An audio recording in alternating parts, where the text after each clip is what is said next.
Con nosotros Diana Cecilia Torres en su colaboración de viernes. ¿Cómo estás, Diana? Gracias, Marcela. Juan, muy bien, gracias. Qué bueno. Gracias a todo el auditorio. Y bueno, quiero compartir con ustedes el día de hoy algunas reflexiones en términos de estrategia de comunicación partiendo del concepto de la reputación y llegar a algunas reflexiones en común que pueden tocar el proceso electoral. La reputación, en términos de comunicación, no es más que la construcción imaginaria, y eso es bien importante, es una construcción imaginaria, es intangible, que tiene componentes emocionales y componentes racionales que identifican a una marca, a una persona ante un grupo específico. Vamos analizándolo por partes. La reputación es esta imaginación que algunos públicos pueden tener sobre una marca, sobre una persona, sobre un gobierno, sobre una empresa, que tiene sus positivos y sus negativos y que genera reacciones tanto racionales como emocionales. Algo importantísimo en términos de la reputación es que la reputación se construye en función de los públicos. Es decir, una misma marca, una misma empresa, una misma persona puede tener un imaginario distinto en un grupo y en otro en función de los atributos que para ese grupo es importante. Te voy a poner un ejemplo.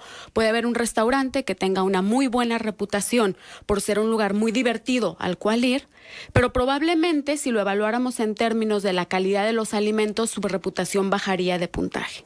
Sin embargo, es posible que decida construir una marca en función de lo entretenido, lo divertido que es el lugar, como un lugar para pasársela bien, y no le interese o le preocupe en segundo plano ser considerado el restaurante con los mejores alimentos.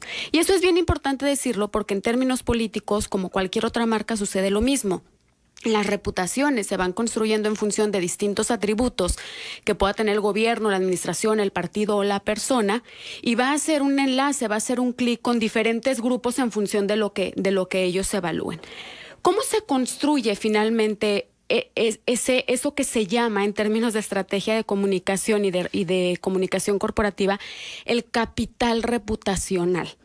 ¿Qué es eso del capital reputacional?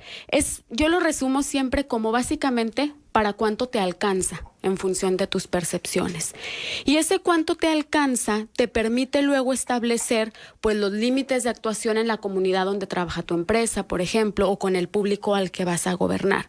Si tu capital reputacional, si en la balanza de tus positivos y tus negativos ante un público específico salen ganando tus positivos, pues entonces tienes un capital a tu favor. Y entonces hay algo que en comunicación empresarial se le llama la licencia social, que no es más que de qué tanto te va a dar chance a la sociedad o la comunidad, ¿sí? Una empresa que, por ejemplo, tenga una buena reputación, haya construido una buena relación con su comunidad, aunque a lo mejor en algunos aspectos de su operación se me ocurre el manejo de residuos, tenga algunas áreas de oportunidad, pero si ha trabajado su reputación en la comunidad, entonces su licencia social es mayor. La gente a lo mejor va a ser menos dura a la hora de criticar esa área de oportunidad en el manejo de residuos porque hace labor comunitaria, apoya a otros grupos vulnerables, etcétera. O sea, distingue la parte del todo. Sí, tiene más capital, tiene más con qué, ¿no? Digamos que te va alcanzando para más. Bueno, ese capital reputacional se construye básicamente con 3 elementos. Uno es la balanza entre tus positivos y tus negativos. Ojo, tus positivos y tus negativos siempre es bien importante en función de cada público, porque algo que para un público puede ser muy bien ponderado como un positivo, para otro no lo puede ser, ¿no? Voy a poner un claro ejemplo en política. El tema de desarrollo social. Dependiendo del grupo y de los intereses y la ideología particular de cada grupo, un programa, por ejemplo, asistencialista, para un cierto grupo puede ser muy positivo reputacionalmente, se me ocurre algo, dar un apoyo a las personas de la tercera edad, pero para otro grupo con otra ideología económica o política es negativo, ¿sí? O tiene menos puntos positivos. Otro elemento para construir tu capital reputacional, además de tus positivos y tus negativos, son evidentemente los positivos y los negativos de tu competidor. No es lo mismo ir solo de calle donde básicamente no tienes con quién competir porque los positivos del otro están por los suelos, ¿sí? A tener una competencia directa con alguien en el mismo terreno o en los mismos temas. Y el tercer elemento súper importante son los marcos de relación entre tú y tu competidor. Y es aquí donde voy a empezar a aterrizarlo al proceso electoral. Tú puedes manejar Y voy a empezar con un ejemplo comercial para no entrar primero en debates políticos. Tú puedes tener una reputación en función de tu competidor, donde, por ejemplo, podríamos decir que las dos principales marcas de refresco en nuestro país guardan una relación donde la roja está muy por encima reputacionalmente que el azul, de las dos marcas globales de refresco, ¿no? Lo cual no ocurre lo mismo en otros mercados. Y entonces, difícilmente una promoción, por ejemplo, que hiciera el refresco del logotipo azul, llegarían, claro, se me ocurre ahora con el tema del mundial, con la gente. Porque históricamente has estado detrás, porque históricamente no eres la marca que la gente identifica con las promociones del deporte en México. Por ejemplo, en política sucede exactamente lo mismo. Si tú has generado una reputación donde tu propia reputación está en función de una relación con el competidor, y voy a poner dos ejemplos claros donde a mí me parece que se repite un fenómeno comunicacional. No estoy diciendo que los personajes sean iguales, estoy diciendo que creo que son el mismo fenómeno. Jorge Cermeño en lo municipal y Andrés Manuel en lo federal. ¿Qué tienen en común? Un capital reputacional muy alto, por distintas razones, por distintas historias. Lo que quiero es ejemplificar para qué te sirve el capital reputacional. Cuando tú has construido... Como tú lo dijiste, en ciertos nichos. Sí, para ciertos mercados, por supuesto. Es cierto, ese era el siguiente punto, pero me voy a adelantar, Marcela. Aquí lo he dicho muchas veces. Cuando hablamos de estrategia de comunicación, siempre hablamos de una estrategia que te permita llegar a los indecisos, a los de en medio. Es decir, los que están contigo, ya están contigo. Los que están contra ti, y sobre todo en estos tiempos, ya están contra ti. Las estrategias de comunicación en términos políticos y electorales estarán destinadas mayoritariamente a los que todavía no saben con quién estar y que son los que necesitas convencer. Entonces, pensando en ese público, el ejemplo que yo percibo tanto de Jorge Cermeño como de Andrés Manuel, son ejemplos, fenómenos comunicacionales donde tienen un capital reputacional muy alto con algo en común: figuras antisistema. Y figuras, además, víctimas del sistema. Es decir, una reputación que se ha ido construyendo a lo largo de los años como oposición, como crítica al status quo, y con un halo, me parece que ahí hay algo también en común de cierta honestidad, de cierto blindaje. Y eso no significa, por lo menos a mí no me consta, que ambos personajes pudieran estar completamente blindados de un tema de corrupción, por ejemplo. Lo que sí significa es que sus públicos los identifican. El atributo corrupción es lo que los ha hecho diferentes y es lo que ha ido construyendo su reputación como nosotros no somos eso. Jorge Cermeño lo dice muy claramente, Andrés Manuel lo dijo en el debate, no, yo no soy corrupto. Y entonces, a partir de ese atributo, su reputación está bien fundamentada en el asunto de que somos antisistema y somos víctimas del sistema. Entonces, por eso nos atacan, porque señalamos la corrupción. Por eso nos atacan, porque no somos como ellos. Por eso nos atacan, porque somos distintos.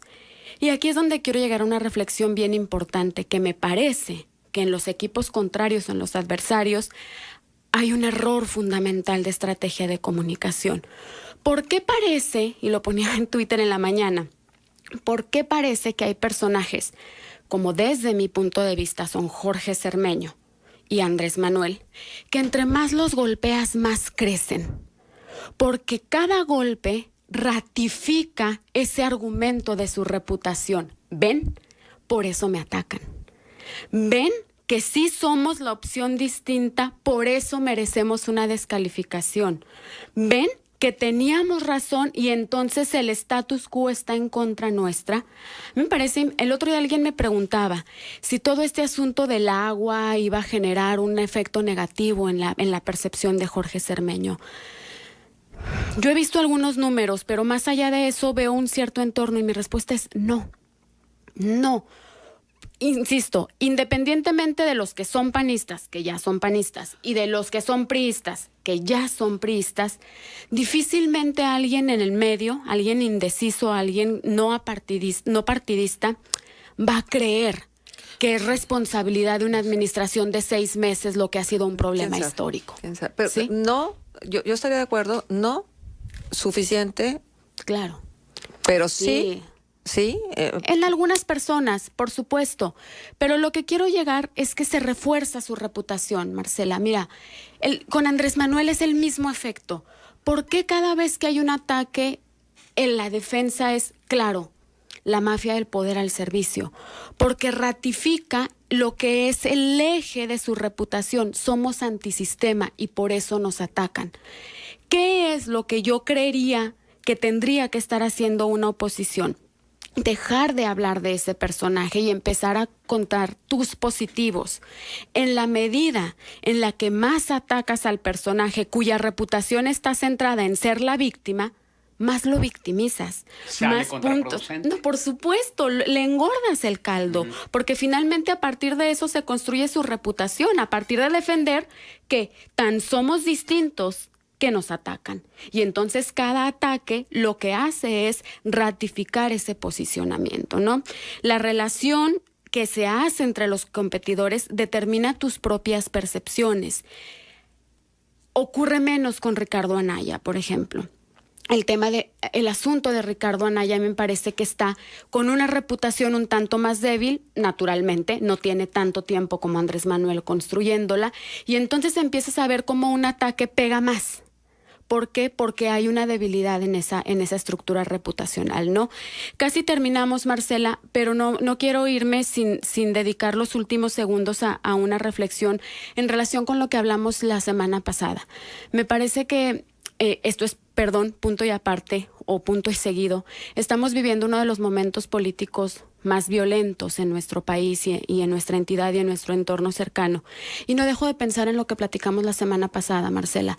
Cada vez que escucho una nueva noticia, esta semana 3 más, sobre un candidato asesinado, sobre periodistas amenazados, me duele, pero además pienso que difícilmente vamos a salir de eso si en nuestros entornos cercanos el pan de cada día es la descalificación, es la falta de respeto, es la intolerancia a lo diverso, es la incapacidad de entender que puede haber alguien que ame tanto a mi país como yo y quiera una forma distinta de hacer ese país.